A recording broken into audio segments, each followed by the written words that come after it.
So first we started by building a little fire, and it was really difficult because it was raining at the time, and everything was really wet because it had been raining over the weekend too, and the clay was even still a little wet. Not wet to the touch, but we never actually fired it, so we were having trouble getting the fire started inside of the stove, so we decided to start a fire first and then put the stove on top. So we got the fire going a little bit better, and we kept adding bigger sticks, and we were having trouble keeping it the right size to go inside of the stove, so we thought we would add some bigger pieces and then let it burn down for a little bit. So at this point, I guess we've been working on the fire for probably a half hour, but I think that's mostly because it was a rainy day and not because you really need a fire that complex for this stove. You just need a fire that's going to be good and hot. So when we finally got it hot, we put the stove on top, and because some of the sticks were really big, the stove didn't sit flat, but we found that this wasn't really a problem because it allowed more oxygen to get to the fire, so we left it that way.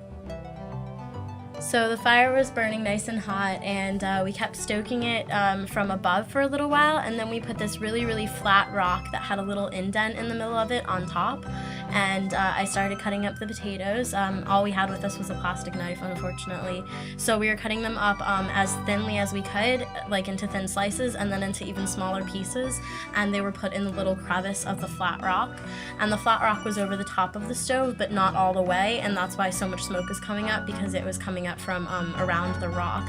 We actually found that this was good though for cooking the potato faster, at least as far as we could tell.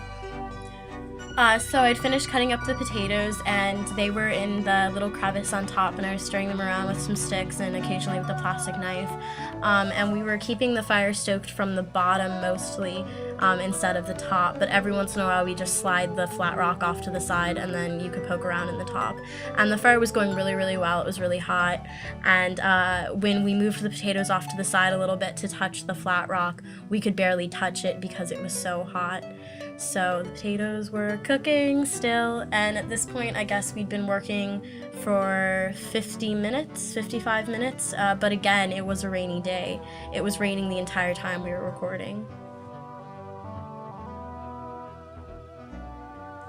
So at this point, we'd been going for, I guess, 55 minutes, still stirring.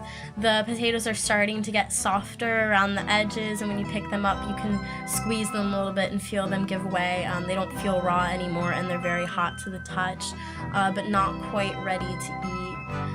So we just kept stirring them and being patient. At this point, the rain was picking up a little bit, so we put some cardboard over the computer, and we were just trying to stand up around the stove as much as we could to keep rain from coming onto it.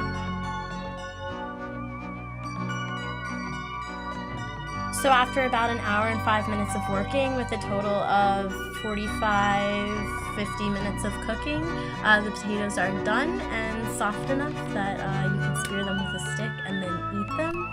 And I tried one, and it was not bad. Though in the future we would probably need to find a more sanitary way to cook these potatoes, since we were using a raw